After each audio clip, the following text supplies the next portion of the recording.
Hi and welcome. This is the lecture for chapter 29, and in this lecture I'm going to be going over sections 1 and 2, which are the revolutions. I'll be going over them very briefly, and you can ask any other questions you have in class, but you do want to pay careful attention as we're going to use this information in class assignments such as answering the short answer questions, as well as an essay that you're going to be writing, or you may be writing one of the review essays. So this lecture will help you understand the reading, but it's not going to cover everything. Your reading should really be the core of your understanding. This is just an explanation of what you've read. So one of the commonalities between the revolutions is their roots in Enlightenment thought. The Enlightenment ideas that we'd studied in previous chapter began to inspire leaders in the American colonies to seek governments that challenge the old form of government, which is a monarchy that was run by usually the wealthy, the aristocratic classes, and started looking at governments that were based more on these Enlightenment ideals of popular sovereignty, the ideals that every person should have a say in their government, every person should have rights that are protected by government. So these ideas had been circulating since the 1700s. Ideas like John Locke's concept of a social contract and the natural rights of people, Voltaire's concept of freedom of speech, freedom of religion, these were all challenges to the established political order of a lot of European countries and their colonies. And so the first place to see an outbreak in revolution using these ideas were the American colonies.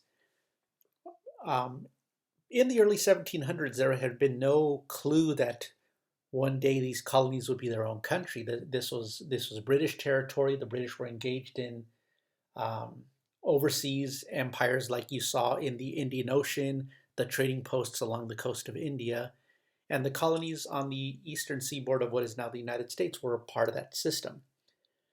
But by the late 1700s and conflicts they were facing, trying to dominate trade routes, trying to become more of a dominant power in Europe, conflicts they had with France, began to carry a tax burden for the colonists. The British began to tax interchange between the colonies. They began to tax tea, they began to tax sugar. Things like the Townshend Act, the Stamp Act, all placed a burden on the colonists who felt that it was unfair for them to pay taxes without having representation in Parliament. And that brings us to another common cause of these revolutions is the unfair taxation on one group over another.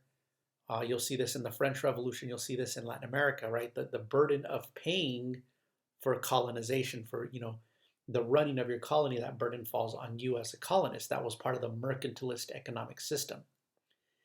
And so in 1774, war breaks out between the colonists and the British.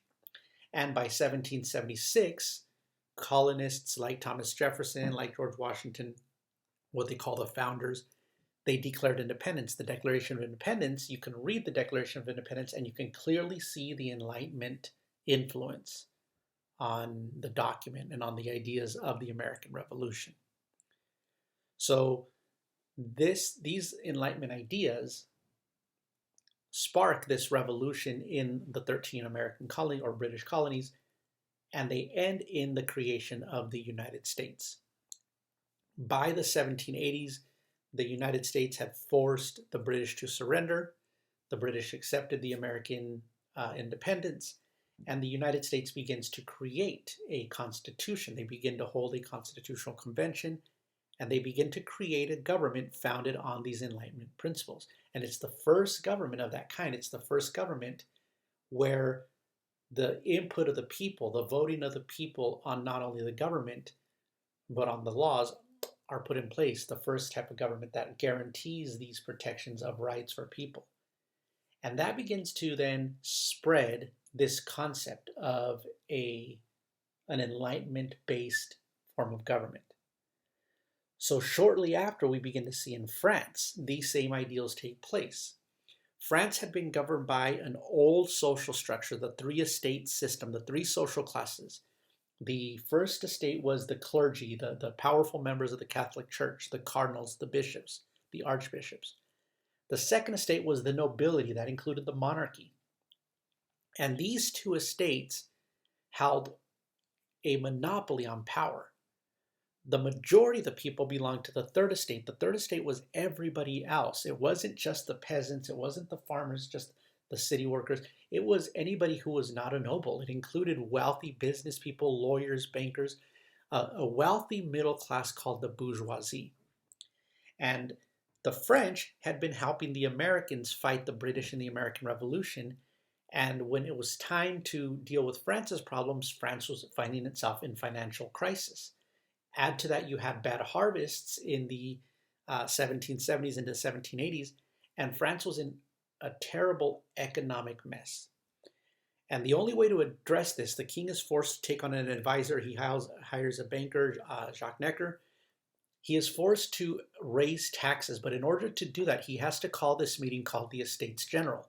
This is a group who had not met for about 150 years. The Estates General is a meeting between representatives of each of the three estates. And what you see in that second picture is the meeting hall where they are at.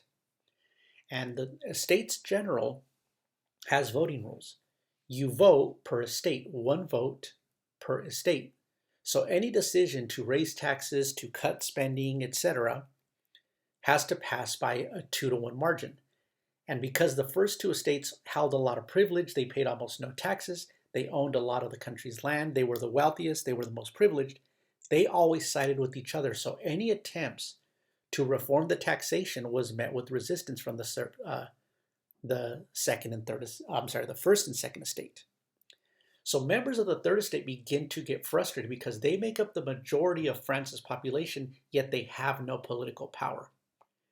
And demanding that they change the voting to be done by head count as opposed to by estate meets with the resistance from the first and second estate. So the third estate find themselves locked out of the meeting hall, and they go to a nearby handball or tennis court that is in the palace. And there in that third picture, you see them taking the tennis court oath. They pledged to create a new government for France. They pledged to stay together until a new constitution could be written for France. And this is the beginning of the French Revolution in 1789. The Third Estate forms a group called the National Assembly, and they begin to pass limits on the king's power, and pretty soon they are joined by members of the First and Second Estate. Not all of them, but they are joined by members who see the need for change or who see the writing on the wall that this Third Estate means power. The National Assembly drafts up a declaration, the Declaration of the Rights of Man and of the Citizen. And like the Declaration of Independence, it's heavily based on the ideas of the Enlightenment, especially the ideas of Jean-Jacques Rousseau and Voltaire.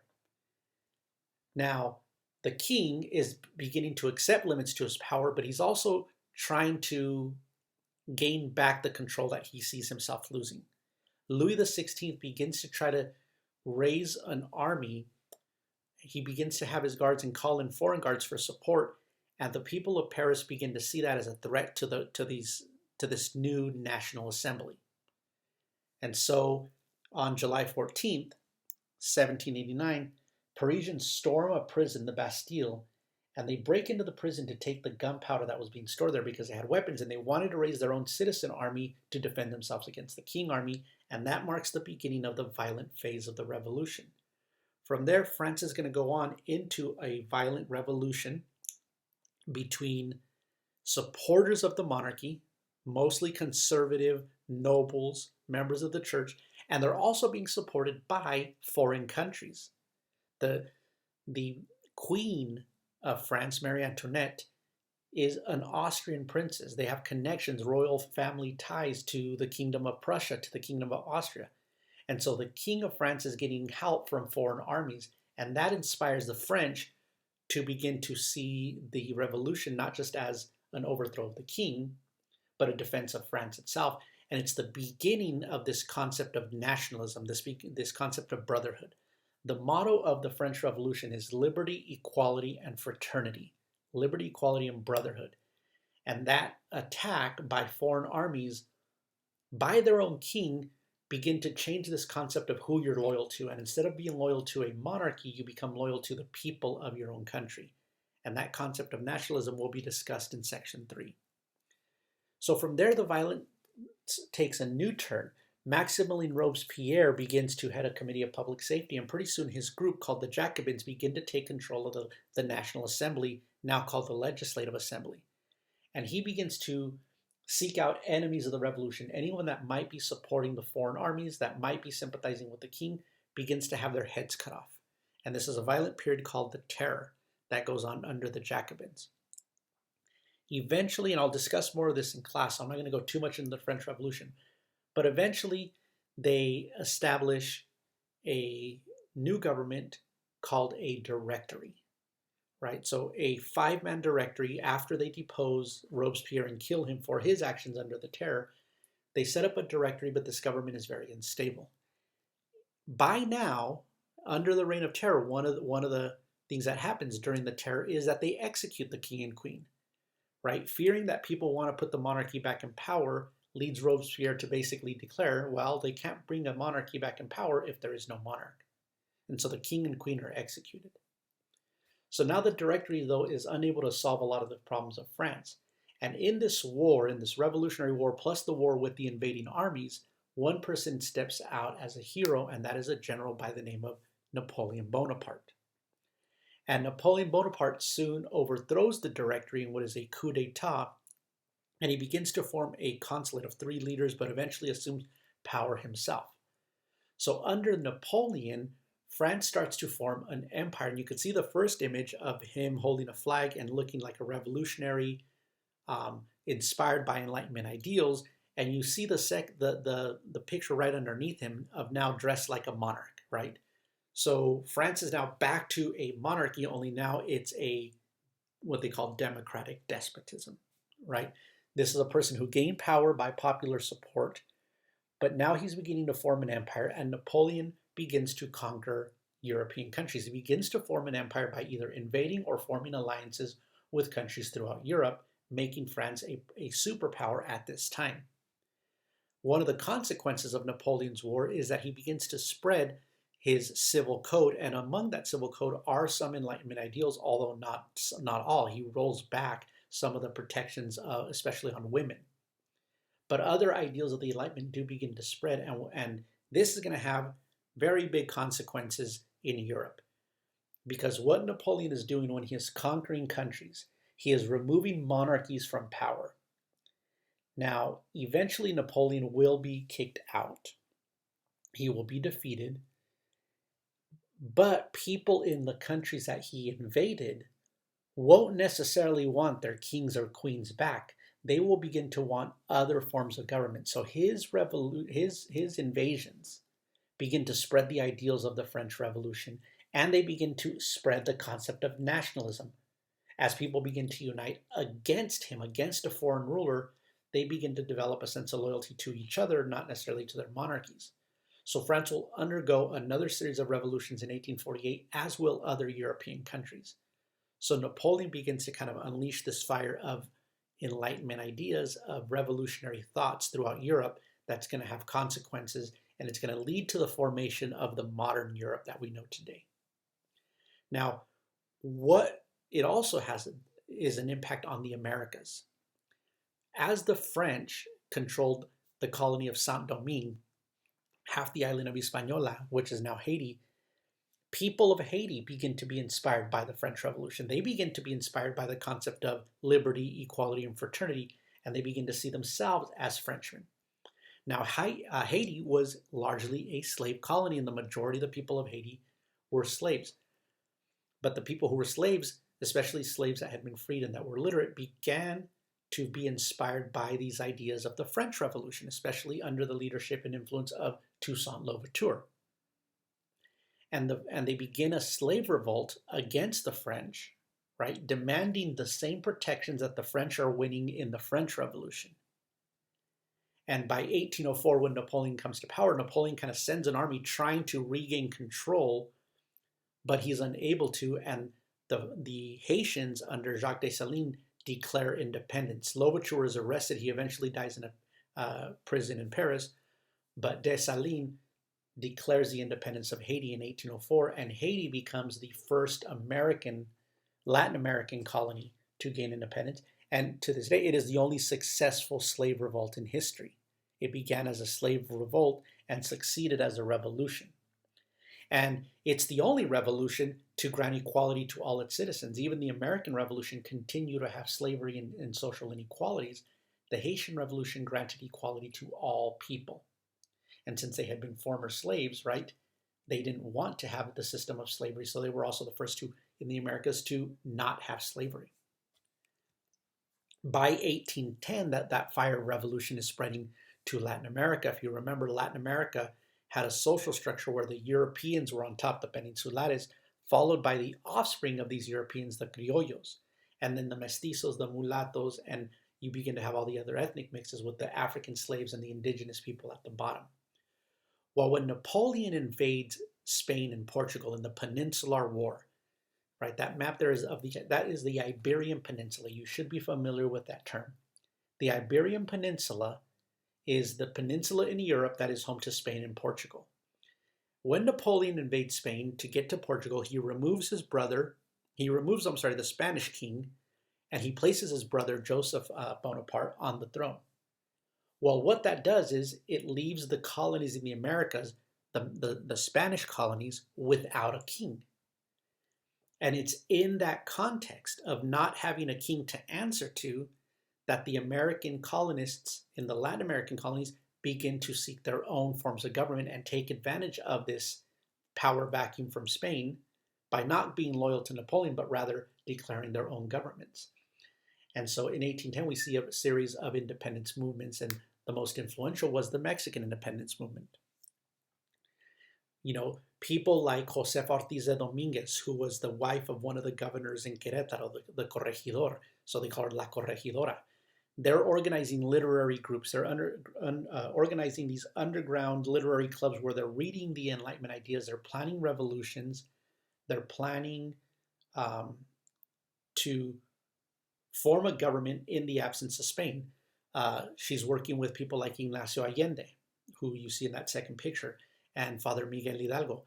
These are all criollos. You know, they are the elite. And one of the characteristics of the Latin American and revolutions is that they are led by the upper class. Just like the American Revolution, just like the French Revolution, they're being influenced by the people who are literate. They're the people who are able to read these Enlightenment ideas. And in 1810, as a plot is discovered to overthrow the Spanish monarchy, they decide to jumpstart the revolution. In 1810, on September 16th, Miguel Hidalgo rings the church bells in the town of Dolores, calling on an army of about 600 indigenous people. They begin to march from town to town, out of Dolores to Guanajuato and other towns, and they begin to, swell in numbers. By the time they reach Mexico City, there's 60,000 of them demanding an end to Spanish government. And this is the beginning of the Mexican Independence War. This would go on for 10 years. By 1811, Miguel Hidalgo is caught. He is executed. But the revolutionary movement is taken up by people like Jose Maria Morelos, who eventually gets caught around 1815, 1816. So over the 10 years, there's this battle going on between people who want an independent Mexico and people who want to remain loyal to Spain. And so by 1821, the two groups come to an agreement and they sign what is called El Plan de Iguala. It takes place in the town of Iguala. And they form a monarchy. So by 1821, Mexico declares itself an independent monarchy, the Mexican Empire. And the first emperor of Mexico is Agustín de Iturbide, the second gentleman that you see pictured at the bottom. You can see very European looking. Iturbide was the leader of the conservative faction. And what you see in that painting, you see the actual where the red, white, and green of the Mexican flag comes from. Red, white, and green represented a union between the liberal factions, the conservative factions, and the Catholic Church, which were the groups that were competing for different power during the Mexican Independence War. And at the center is a crown because the first Mexican government was a monarchy. But that monarchy doesn't last very long. It is eventually overthrown a year later, a little over a year later, and Mexico declares itself a republic, La República Mexicana. And they elect their first president, Guadalupe Victoria. And now Mexico controls what is now Mexico, the southwest part of the United States, and some parts of Central America. Right around that time, a little over less than a year later, we begin to see the South American independence movements take place. People like Simón Bolívar, the liberator, in Colombia, La Gran Colombia, and Venezuela, begin to lead independence movements. In Argentina, José de San Martín, Bernardo O'Higgins in Chile, they begin to lead movements ousting Spanish authority. Again, in the absence of royal power because of what Napoleon is doing in Europe. Eventually, Simón Bolívar manages to unite a lot of the provinces of the northern part of South America into La Gran Colombia. He meets with San Martín, who's driving his forces up from Argentina and Peru, with Bernardo O'Higgins from Chile, hoping to create, like what the United States has, a united federation of states. But there was too many regional differences, too many economic differences, cultural differences throughout the regions of South America that made it hard. So La Gran Colombia begins to break apart into independent countries like Bolivia, Venezuela, Colombia. So his dream is not fulfilled. In Central America, Mexico is trying to take control of some of the Central American colonies after the independence, after Iturbide is the emperor. However, when the Mexican Republic is created, the new government gives the people of Central America the decision whether they want to be part of the Mexican government or if they want their own country. And that's why you see the independence of Guatemala, El Salvador, Honduras around that time after the Mexican independence.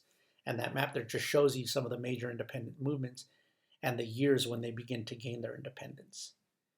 Now, the Portuguese also are influenced by Napoleon's actions. When Napoleon invades Portugal, the king of Portugal moves the court to the colony of Brazil.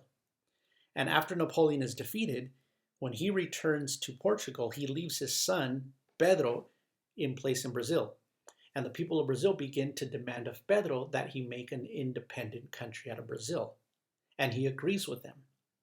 When Portugal is trying to take his authority to not allow him to do that, he declares the independence for Brazil. So Brazil declares its independence and gains it peacefully. They don't have to fight a war with Portugal. Pedro is then made the first emperor of Brazil, Pedro I. So similar to how Canada gains its independence, right? They don't have to fight. Brazil and Canada both gain their independence peacefully. Now, after independence, you begin to see Latin America divided between these two conservative and liberal ideologies, and that's going to create instability from the time of independence into the 1900s. Latin America is going to be unstable because it's going to have a competition for power between conservative and liberal forces. Conservatism opposes rapid change. They want change to be more gradual. They don't like granting everyone rights all of a sudden. They favor a more centralized authority, such as a monarchy. They wanted to maintain the status quo for the colonial era, where the Europeans, the Peninsulares, had more rights and privileges.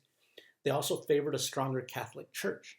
But the liberal faction favored more of the Enlightenment ideas. They welcomed this change. They favored a federalist form of government where people are governed by representatives and power is divided between a central government and local governments, kind of like how the United States has a federal government in Washington, D.C. and state governments in the states. They attacked the power of the church because they're promoting Enlightenment ideals. So they, were promoting freedom of thought, freedom of religion. They didn't want dominance from the Catholic Church. So that's going to create problems and instability that we're going to read about more in one of the later chapters. And so even though these ideals of the Enlightenment influenced the revolution, there are some tests to it. They still had not been fully implemented everywhere. And we saw this with slavery, right? You had read before quotes from Mequiano in one of the previous chapters. So former slaves who had been educated begin to speak about the conditions of slavery and call for the inclusion of Africans in voting, in participation in society. However, because of previous practices, the colonists who had gained independence also saw themselves as having property rights, and they considered Africans property. So beginning in the 1700s, you do have some abolition movements that are beginning. You were beginning to have people that were influenced by the Enlightenment see slavery as an evil, see it as wrong, seen as something that was inhumane. A lot of people that were influenced by religion saw it as a moral corruption. So you begin to have abolition movements by the early 1800s. You have the slave trade ending in 1807. Slavery itself had not been banned, but the trading of slaves across the Atlantic had been banned. Latin American countries are first before the United States. You can see the map where the United States had half the country living under a system of slavery. But Mexico abolishes slavery in the early 1800s.